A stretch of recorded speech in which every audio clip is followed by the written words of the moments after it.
Muy bien, pero antes de iniciar, hermanos, si es posible, y si usted trajo su Biblia, tómela con la mano derecha y la ponemos en alto para hacer nuestra declaración de fe. La palabra de Dios contenida en este libro es la verdad que acepto creer, es la enseñanza que me comprometo a seguir y es la esperanza que me atrevo a confesar. Nadie me impide recibirla, nadie me evitará que la haga parte de mi vida y por ningún motivo dejaré de proclamarla. Estoy aquí para leerla, oírla, vivirla diariamente. Amén. La genética de nuestra comunidad, el ADN de la Iglesia del Señor. Y estaremos meditando, amados hermanos, en el libro de los Hechos, en el capítulo 1, de los versos 1 al 26. Libro de Hechos, capítulo 1 al 20, del versículo 1 al 26, la genética de nuestra comunidad. Pero antes, déjenme iniciar con una ilustración, una experiencia que el pastor Gilberto ha compartido con nosotros. Cuenta que estaba una vez de vacaciones con una familia, habían tomado un periodo de descanso y habían rentado una casa con esta familia con los que ellos viajaban, y en esta casa había una alberca. ¿Le gustan las albercas? A mí me gustan las albercas, pero el pastor comenta que ya estaban pues ahí todos disfrutando de la alberca y el agua estaba fría. Y es como yo, que no se avienta el agua fría y la tienta antes de meterse, porque si no, pues ya nos hace daño. Pero nos cuenta que estaba también una niña que acompañaba a esta familia. Y la niña ya estaba en la alberca. Ya sabe que los niños son los primeros que apenas ni siquiera hemos llegado y ya vamos a llegar y ya está la alberca y apenas están bajando del coche, ya traen el traje integrado. Pues esta niña estaba ya allá en la alberca. Y entonces pues ahí le hace un llamado al pastor y le dice: métase, pastor, vamos a jugar. Y como no se animaba a meterse, lo estaba pensando, calando el agua, la niña le dijo, en tono de un poquito de reproche en el contexto: ¿se va a meter, sí o no? Y luego le dice: ¿si no, a qué vino? Con mucho respeto lo dijo en el contexto de la diversión, de la alberca, pero muchas veces podemos respondernos en la comunidad de fe: ¿a qué vino? Pero antes de que respondamos esta pregunta con algunas cuestiones incorrectas, debemos todos tomar como ejemplo para aquellos a los que se les dificulta disfrutar de la vida en comunidad. ¿A qué vino? O pues, ¿a qué vino? Y antes de responder esto, vamos a analizar en este pasaje la iglesia fundada por el Señor Jesús. Mire, en este pasaje leemos que se habla del inicio de la comunidad de fe. Incluso antes de ser constituida propiamente como iglesia, podemos hablar del ADN o la genética de la iglesia, es decir, la iglesia del Señor. Así que se tratan de principios, valores o dinámicas que la iglesia del Señor tenía aún antes de nacer. Aún antes de nacer. Mire, el libro de Hechos podemos decir que es la segunda parte del Evangelio de Lucas. Lucas, el médico, escribió uno de los 4 evangelios. Y en esta ocasión, el libro, al igual que el evangelio, es dirigido a Teófilo. Este es el receptor de este libro y del evangelio de Lucas. Mire, Teófilo significa amigo o amante de Dios. Amigo o amante de Dios, Teos y Filos. Se cree que era un hombre importante a quien Lucas tenía un gran agradecimiento porque le había dado la libertad. En ese contexto histórico, los médicos también eran esclavos. Y seguramente Teófilo le había dado la libertad a Lucas. Esto es lo que algunos eruditos hacen referencia. Otros creen que se trata de un nombre imaginario y que en realidad representa a todos los cristianos que amamos a Dios y queremos conocerle mejor. En ese tiempo, dentro de los hechos, ser cristiano era bastante peligroso. Entonces, dirigir un libro o una carta a Teófilo podía referirse a aquellos que amamos a Dios y que quieren conocerle mejor. De cualquier manera, este libro es muy importante para nosotros. Es un libro muy importante. Nos habla del crecimiento y desarrollo de la iglesia del Señor. Es decir, nos confronta con el ejemplo de los héroes de la fe y nos desafía a renovarnos constantemente y a cumplir con la voluntad de Dios en nuestra generación. En nuestra generación, es decir, en el contexto donde estamos viviendo ahora. Josh McDowell tiene un libro que se llama La última generación de cristianos y hace referencia a una situación muy importante. Algunos de los jóvenes empiezan a tener ideas desviadas, creencias distintas, porque cada vez es menos el que se les comparte el Evangelio. Entonces, es nuestra responsabilidad cumplir con la voluntad de Dios en nuestra generación.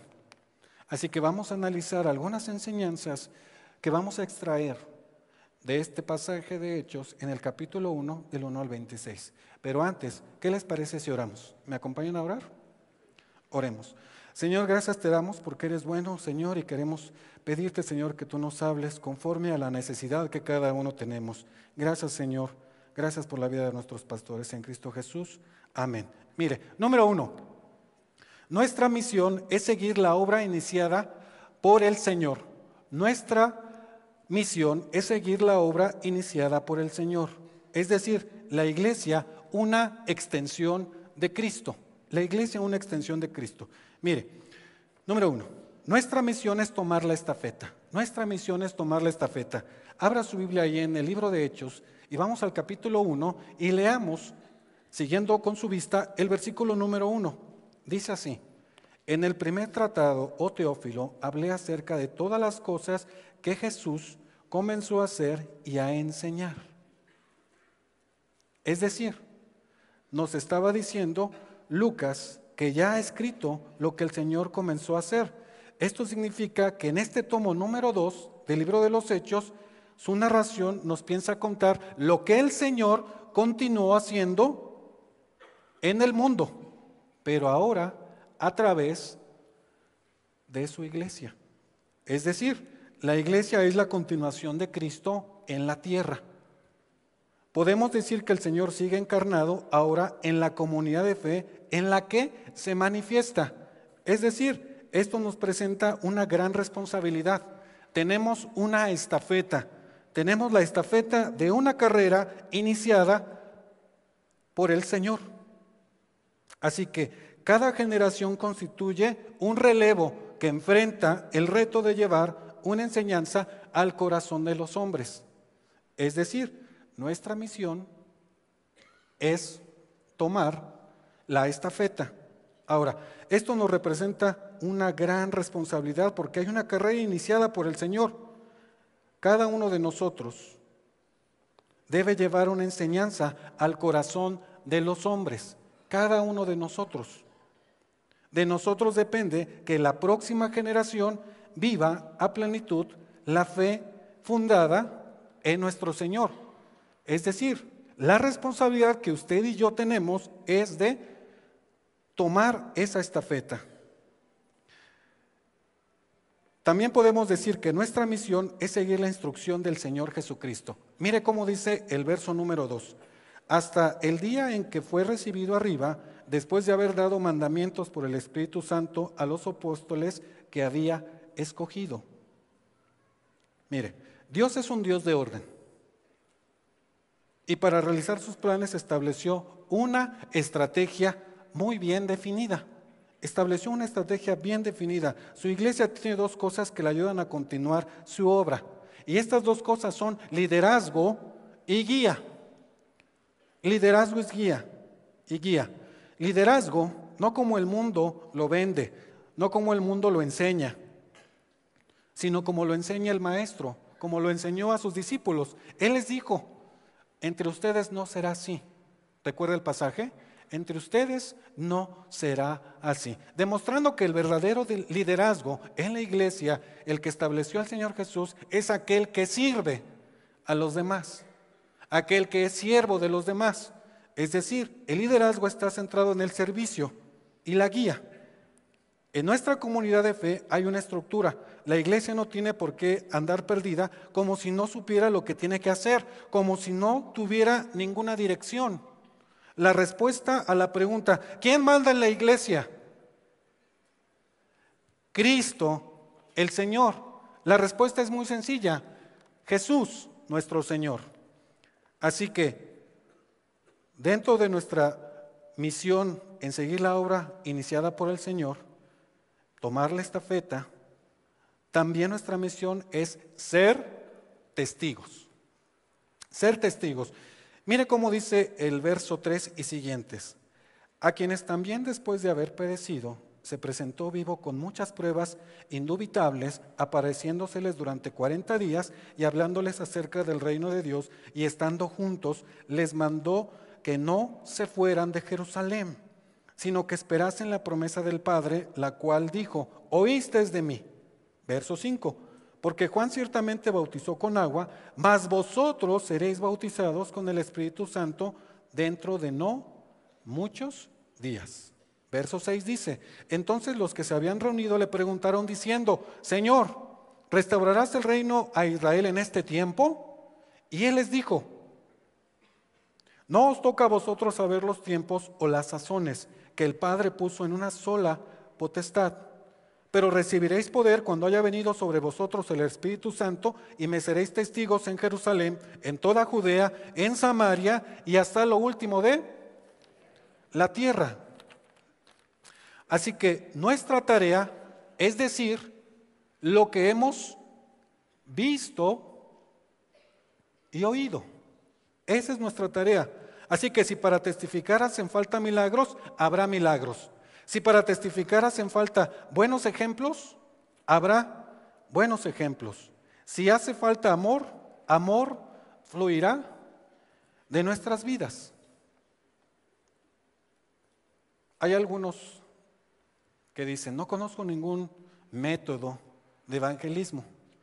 De hecho, en nuestra iglesia, en estas fechas, en Navidad, se han diseñado varios métodos de evangelismo. ¿Recuerdan que tenemos unos bastones que tienen un mensaje, que se incluye una tarjeta? Tenemos varias herramientas, pero sabe, nuestra responsabilidad es ser testigos, porque deberíamos y debemos compartir lo que el Señor ha hecho en nuestras vidas. Ve y di lo que el Señor ha hecho contigo, y es nuestra experiencia de vida. Es decir, el Señor nos ha perdonado, el Señor nos ha restaurado, el Señor nos ha dado nuevas oportunidades que podemos compartir a otros, transferir vida a aquellos que están a nuestro alrededor. Porque el poder de Dios nos ha sido dado para testificar lo que Dios puede hacer en una persona. Así que debemos testificar lo que Él ha hecho en nuestra vida y compartir.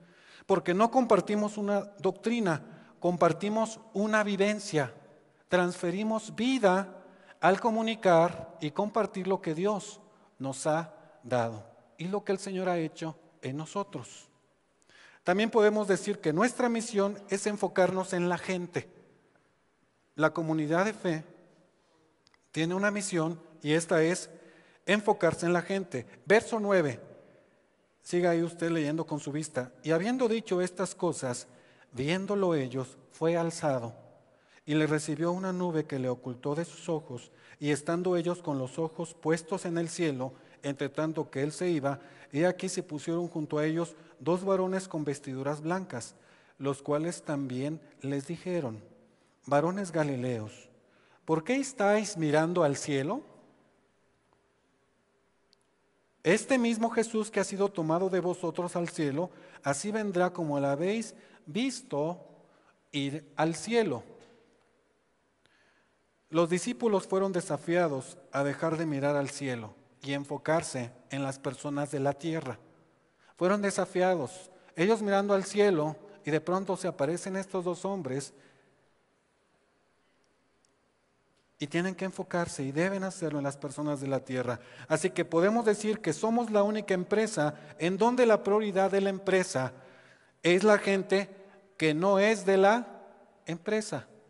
Es decir, nuestra prioridad y todo lo que hacemos tiene y debe de estar en las personas, en la gente, que son los más importantes, los que no son de aquí. Siguiente. Podemos decir también que nuestra reunión es fortaleza. Nuestra reunión es fortaleza. Mire, siguiendo el versículo 12, dice así: entonces volvieron a Jerusalén desde el monte que se llamaba del Olivar, el cual está cerca de Jerusalén, camino de un día de reposo. Y entrados subieron al aposento alto donde moraban Pedro y Jacobo, Juan, Andrés, Felipe, Tomás, Bartolomé, Mateo, Jacobo, hijo de Alfeo, Simón el celote y Judas, hermano de Jacobo. Hay una lista importante aquí, ¿verdad? 11 apóstoles. Camino de un día de reposo es aproximadamente 1 kilómetro, es decir, era lo que la ley permitía caminar en sábado. La ley había establecido diferentes parámetros y uno de ellos es que no podías caminar en día de reposo más de 1 kilómetro. La aclaración obedece solamente a una atención de Lucas para aquellos que no tenían acceso a la información de primera mano, es decir, con la intención de que pudieran tener una idea clara de los sucesos.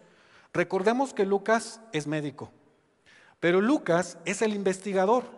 Lucas fue el compañero de Pablo, aproximadamente 2 años estuvo con él en prisión y seguramente también había tenido oportunidad de escuchar y de conocer a grandes importantes de la iglesia, personajes de la iglesia. Así que Lucas no es un testigo ocular. Quiere que otros como él sepan lo que sucedió en torno a la vida más maravillosa que ha pisado el planeta, el ser más hermoso y más maravilloso que ha pisado el planeta, el Señor Jesús. Así que lo importante es lo siguiente: ¿qué hicieron los discípulos después de la ascensión del Señor? ¿Qué hicieron los discípulos? Se mantuvieron juntos. Se mantuvieron juntos, es decir, nadie se retiró a su casa, nadie regresó a sus antiguos oficios, nadie dijo, ¿ahora qué hacemos? Pues regresemos a hacer lo que habíamos hecho siempre. Vayamos a las redes, vayamos a aquel banco como cobrador de impuestos. Se mantuvieron juntos. El único ausente fue Judas, el traidor. Tenían la gran necesidad de permanecer juntos. Además, el Señor les había prometido una bendición muy especial. La iglesia nace en la fortaleza de la reunión de quienes la forman. La iglesia nace en la fortaleza de la reunión de quienes la forman. Mire, déjeme decirle algo. El día de hoy los afanes del mundo, las responsabilidades sociales, económicas y las crisis nos impiden reunirnos todos los días como los primeros cristianos. En nuestra red de pastores hay un hermano dentro de su comunidad, tiene cultos todos los días. Por el contexto en el que vive en el campo, él puede reunirse con su iglesia todos los días a estudiar la palabra, a meditar en ella y tiene cultos todos los días. En nuestro caso, no podemos hacerlo por el tipo de contexto, las distancias, etcétera. Pero mire, desgraciadamente algunos optan incluso por no reunirse, sino en eventos especiales. Algunos solo optan por reunirse en eventos especiales de fin de año, de inicio de año, en alguna celebración especial. Y no estamos diciendo que eso sea incorrecto, pero algunos optan únicamente reunirse en esos casos especiales. Hay incluso personas que creen que reunirse no es necesario y usan algunas ideas como estas. Parecen muy piadosas, pero algunos dicen, la religión se lleva en el corazón. Hasta parece que es verdad, ¿no? La religión se lleva en el corazón. Otros dicen, yo no necesito ir al templo para estar bien con Dios. O sea, a su manera. Yo no necesito ir al templo para estar bien con Dios. Algunos otros dicen, yo no voy a la iglesia, pero estoy bien con Dios. Es decir, pueden orar y leer su Biblia allá en su casa, ¿verdad? Frente a la televisión de plasma antes de que empiece el partido de fútbol o algún evento importante. Pero mire, los primeros cristianos se mantuvieron juntos y su reunión fue su fuerza. Se mantuvieron juntos y así se reunieron y su reunión fue su fuerza. Reunirnos es entonces no solo importante, es algo vital. Reunirnos no es nada más algo que sí es importante hacerlo, venir al templo, a la congregación, es vital. No es sabio despreciar el valor de la reunión de los cristianos. No es sabio despreciar el valor de la reunión de los cristianos. ¿Sabe?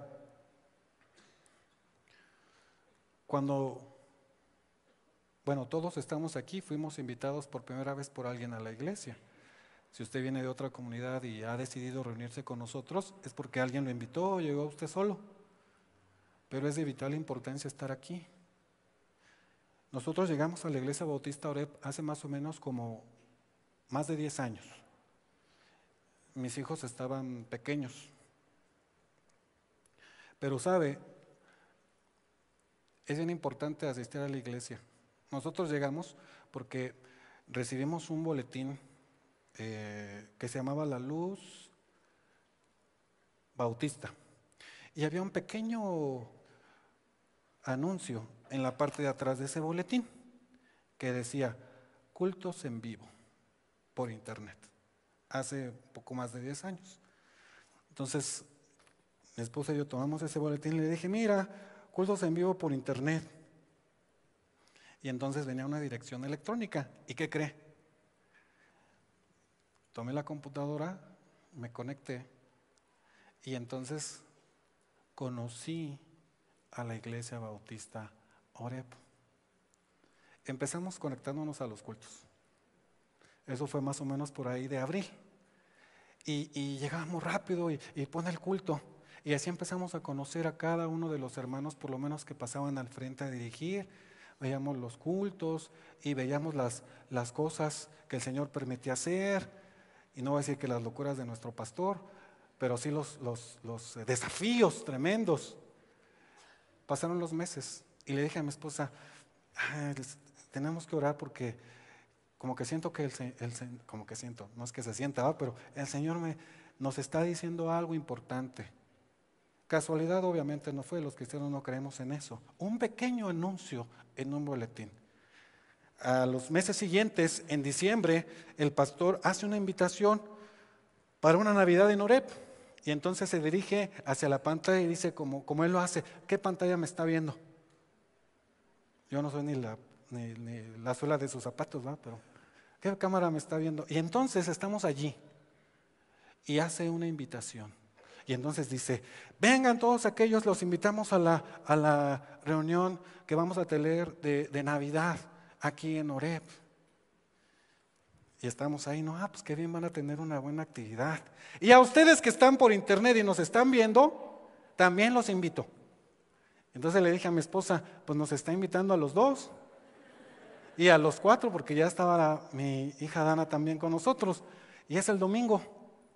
Yo conocí a la iglesia de joven, más jovencito porque iba a otra iglesia, y decidimos asistir a ese domingo. Y ahí nos presentamos. Y luego le cuento el resto de la historia.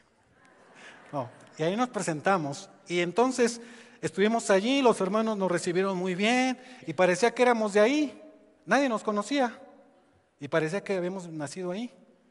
Y de pronto, ese siervo, que es mi maestro, mi mentor, nos recibe y nos da la bienvenida. Qué bueno que están aquí. qué gusto conocerlos. Dijimos, sí, lo conocemos, pasa a través de internet. No dije, paz, pastor, a través de internet. ¿Y qué cree? Desde ese día hasta hoy, gracias a Dios, estamos aquí. Hace más de 10 años. ¿Y por qué le cuento esto? Porque los primeros cristianos se mantuvieron juntos y su reunión fue su fuerza. Reunirnos es no solo importante, es vital. No es sabio despreciar el valor de la reunión de los cristianos. Mire, Tomás no estuvo cuando el Señor Jesucristo se apareció a algunos de los apóstoles y no creyó en su resurrección. Las cosas hubieran sido diferentes si él hubiera estado allí. Ahora, ¿se imagina? Si alguno de los 11 apóstoles no hubiera estado en la reunión cuando sucedió el milagro de la presencia especial del Espíritu Santo, ¿se lo imagina?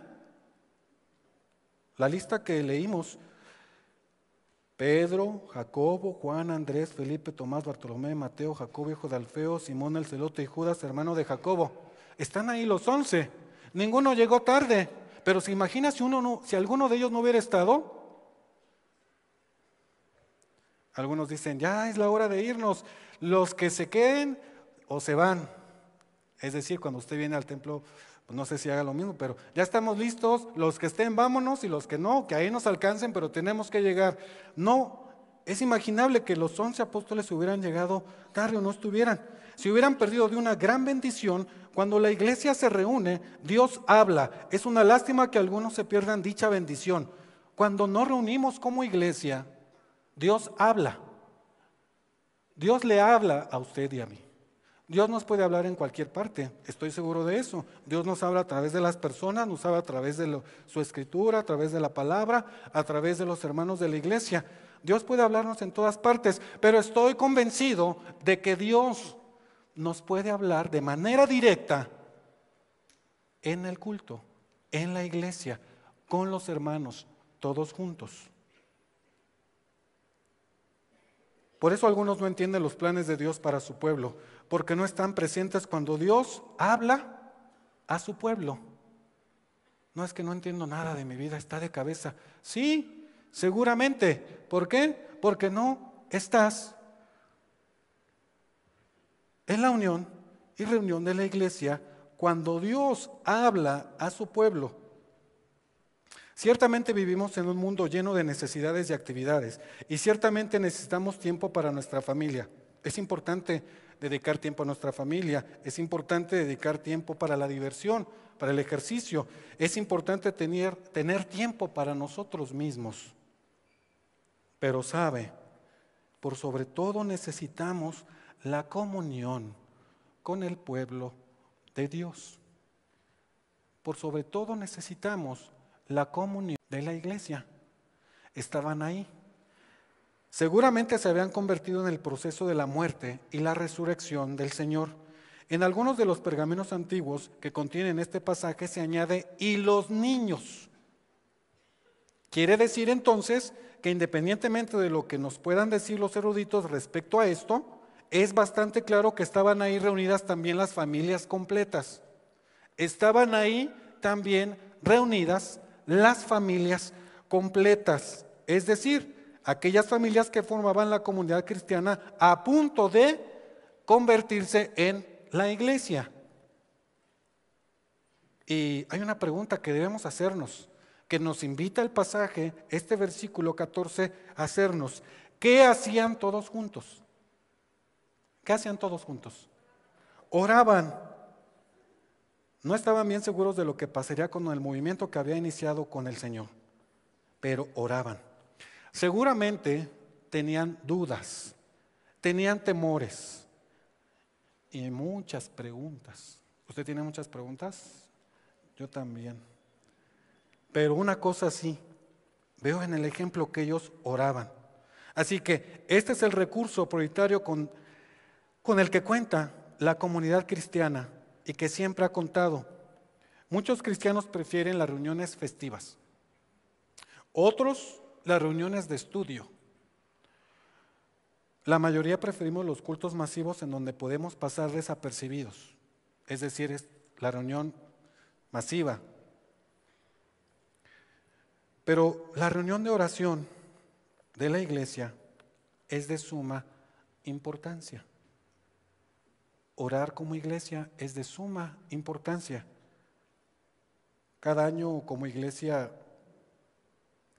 tenemos una celebración de ayuno y oración en donde todo el día nos dedicamos a buscar al Señor, a pedirle perdón por las cosas que no logramos, a pedirle su dirección, orando como iglesia. Así que el tiempo de oración es de suma importancia. Ahora bien, hermanos, amados hermanos, no se trata de rezos o frases elocuentes, largas, frases repetitivas, palabras rimbombantes. Se trata de la comunión íntima del creyente con su Señor. ¿Se acuerda que el maestro respondía muchas preguntas de sus discípulos? Una de ellas fue: Señor, enséñanos a orar. Y el Señor le escribió una oración modelo, dándoles un ejemplo. Lucas también registra a nivel de detalle todas las veces que el Señor Jesús se retiraba a orar. Lo registra Lucas. Así que cuando la iglesia no sabe qué hacer, ora. Cuando sabe exactamente lo que debe hacer, ora. Y cuando tiene más tiempo, ora más. Yo podría decirlo también de esta forma: cuando el cristiano no sabe qué hacer, debe orar. Cuando sabe exactamente lo que debe hacer, ora. Y cuando el cristiano tiene más tiempo, ora más. Así que la oración es nuestro recurso prioritario. También podemos decir, amados, nuestra dinámica es la restauración. Nuestra dinámica es la restauración. Vayamos al verso 15. Mire, ¿cómo dice ahí? En aquellos días Pedro se levantó en medio de los hermanos y los reunidos eran como 120 en número. En aquellos días Pedro se levantó. El número 12 y los múltiplos en la simbología judía representan la condición de pueblo o comunidad. Esta tal vez es la razón por la cual Lucas nos da este dato, para hacernos saber que la congregación de cristianos de ese momento reunía perfectamente las características, las condiciones para ser considerada un pueblo, una nación, un reino, una comunidad bien organizada. Es decir, ahora bien, en medio de ella se levanta el apóstol Pedro, en medio de ella. Déjeme contarle algo. Días antes, este Pedro había sido quien había negado al Señor Jesús. Le preguntaron: tú hablas igual que ellos, ¿te pareces a ellos? Y él dijo: no lo conozco. Lo hizo 3 veces.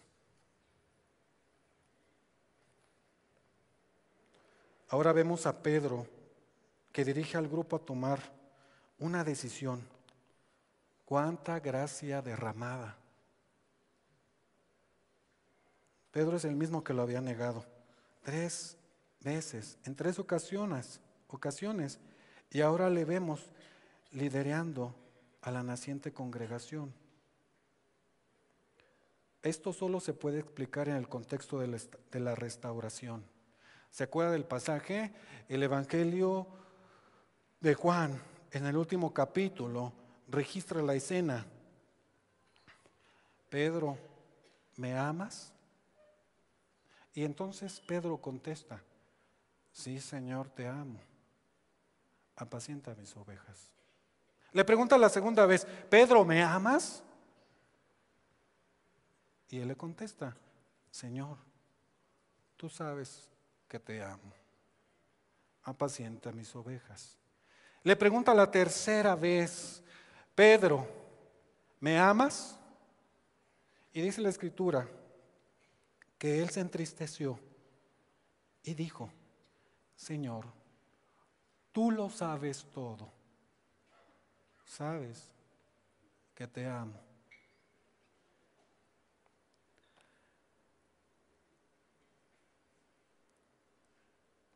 Pedro no había sido confinado a la inactividad, más bien había sido perdonado. Seguramente él mismo les había contado lo que había hecho y todos lo habían comprendido. Por los evangelios sabemos que el Señor lo había perdonado. Sabemos que le preguntó 3 veces: ¿me amas?, para restaurarle las mismas 3 veces que le había negado. Pero ahora la restauración es de la iglesia. Ahora la restauración es de la iglesia. Nadie dijo: ¡hey! ¿Qué hace ese hombre que negó al Señor ahí enfrente? ¿Qué está haciendo ahí, Pedro? ¿No recuerdan cómo negó al Señor?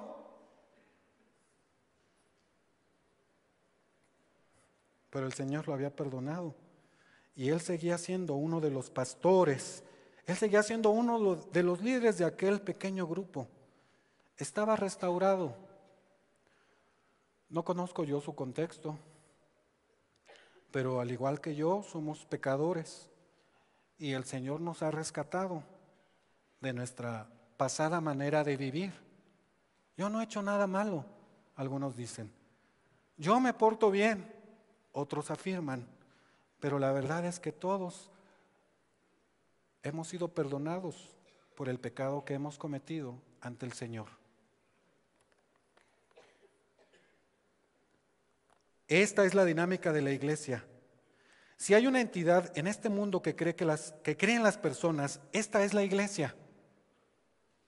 Si hay un grupo que da nuevas oportunidades a los hombres y mujeres que fallan, déjeme decirle que es la iglesia. Este es el pueblo de Dios.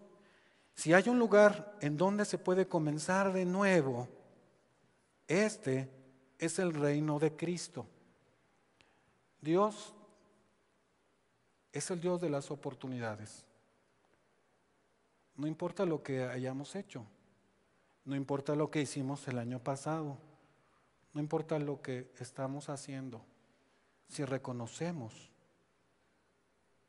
que en el Señor, si creemos en Él, podemos ser restaurados en la iglesia. Así que nuestra dinámica es la restauración. Pero también podemos decir, amados, nuestra guía, la palabra de Dios. Nuestra guía, la palabra de Dios. Mire cómo dice el verso 16. Varones hermanos, era necesario que se cumpliese la escritura en que el Espíritu Santo habló antes por boca de David acerca de Judas, que fue guía de los que prendieron a Jesús. Se ha dicho de todos nosotros que somos el pueblo del libro. Somos el pueblo del libro y es verdad. La búsqueda de la verdad de Dios y la pasión por la dirección divina en la Biblia es algo que está en nuestros genes de la iglesia. Es decir, ciertamente estaban ellos confundidos en aquel momento. Ciertamente estaban ellos confundidos. Ya no estaba el Señor con ellos para que le pudieran preguntar. Pero ¿sabe qué hicieron? Buscaron dirección en la palabra. No le preguntaron al tío rico. No fueron a pedirle consejo al amigo de la esquina. Buscaron dirección en la palabra. Independientemente de lo acertado, de la decisión que tomaron al elegir al sucesor de Judas, consideraron la palabra de Dios. Pedro cita los Salmos 69, verso 25, y también cita los Salmos en el capítulo 109, versículo 8. Así que es importante reconocer que aunque ellos no tenían una Biblia como la tenemos nosotros, dividida por capítulos y versículos, dividida en 2 secciones, Antiguo y Nuevo, Es claro que investigaron en la palabra para interpretar lo que estaba sucediendo entre ellos en ese momento. Aún no son la iglesia, pero ya están caminando en pos de la verdad de Dios. Aún no eran la iglesia, eran un grupo de 120, una comunidad naciente, pero estaban buscando la guía en la palabra de Dios. Nosotros tenemos la ventaja, la fortuna, la bendición de tener la Biblia completa, los 66 libros. Tenemos la bendición de tener un devocional que se comparte por WhatsApp y ahora estamos estudiando el libro de los Proverbios, sabiduría práctica. Tenemos planes de lectura.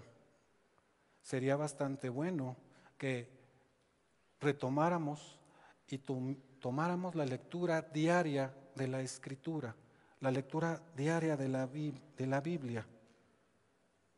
¿Cómo saber qué es lo que Dios espera de mí? ¿Cómo conocer a Dios? El objetivo principal de la Biblia es Dios que se revela a su pueblo.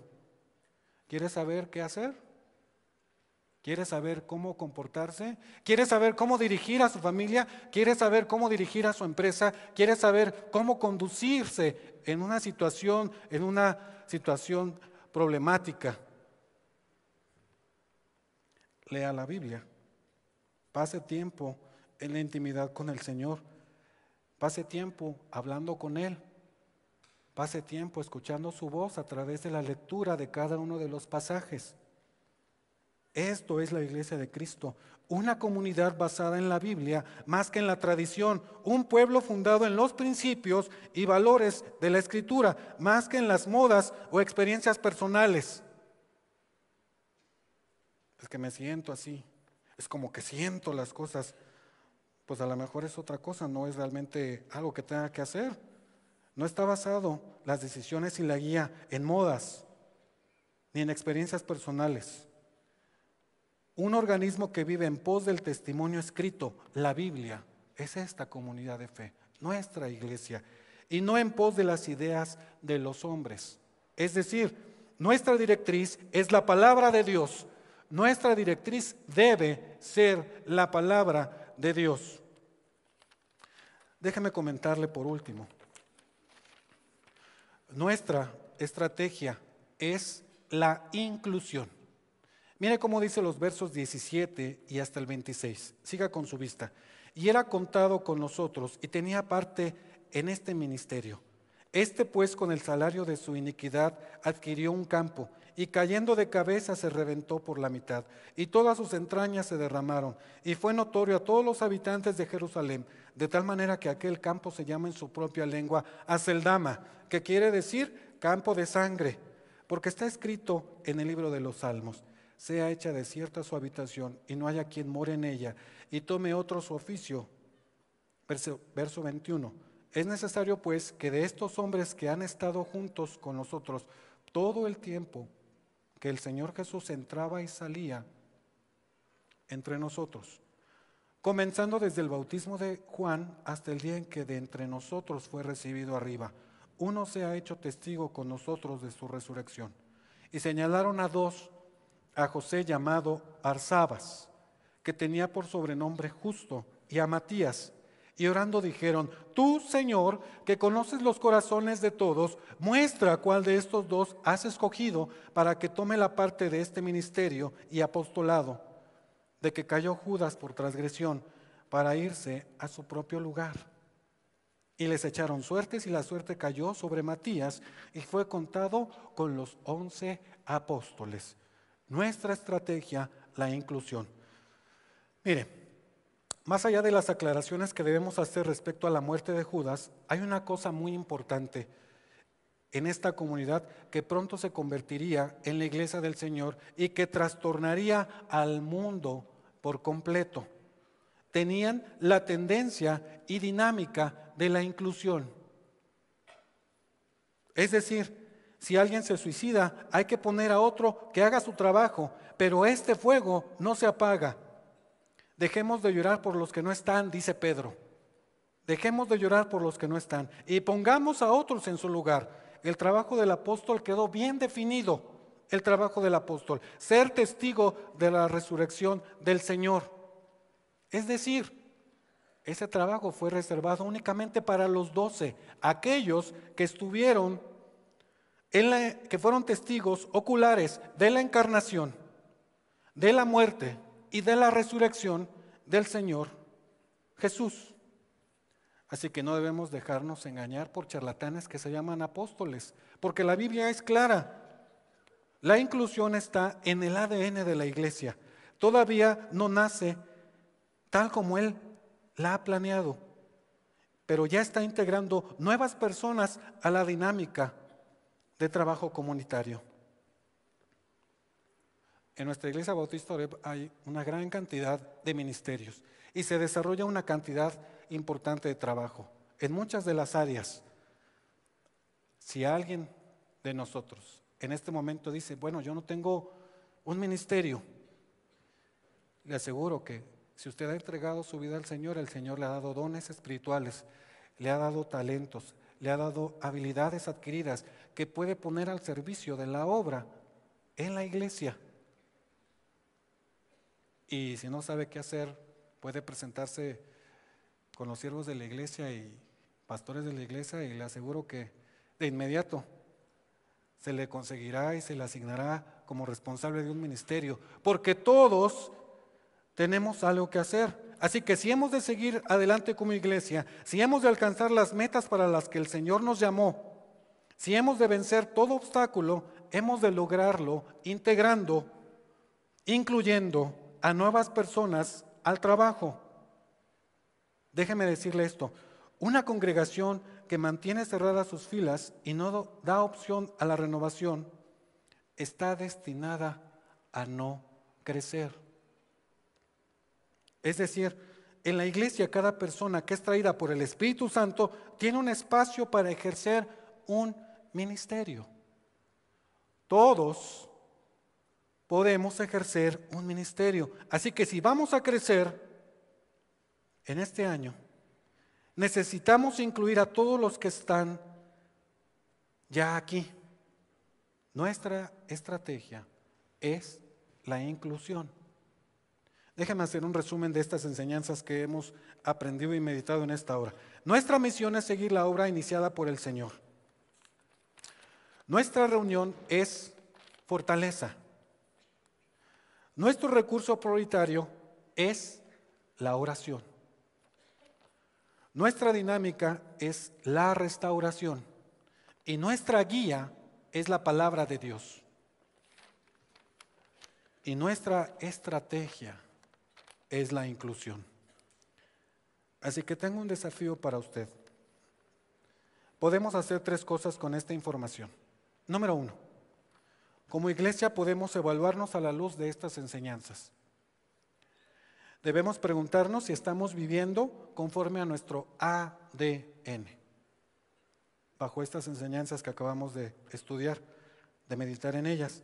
Si no es así, necesitamos renovarnos y vivir de acuerdo al plan de Dios. Renovarnos y vivir de acuerdo al plan de Dios. Eso es número 1. Número 2, como discípulos podemos estimularnos a seguir en pos de la visión de Dios. Como discípulos podemos estimularnos a seguir en pos de la visión de Dios. Si al evaluarnos descubrimos que estamos en el camino, debemos animarnos a seguir adelante a cualquier costo. A seguir adelante a cualquier costo. Y número 3, como visitantes, simpatizantes, asistentes regulares o curiosos, debemos considerar la decisión de integrarnos a la iglesia de Cristo. Es muy importante.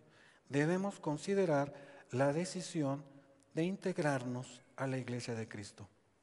Mire, no todos los grupos que se reúnen en torno a Dios son la iglesia del Señor. El Señor vino, dio su vida, padeció por nosotros y no podemos despreciar tan grande amor, diciendo que hay muchas maneras de salvarnos. Solo entregarnos a Él, obtenemos la salvación, y cuando somos parte de su pueblo, formamos parte de su iglesia. Así que el germen de la dinámica de la iglesia corre por nuestras venas a partir de entonces y nos integramos a la comunidad de fe. Solo me restaría en esta mañana hacerle una pregunta.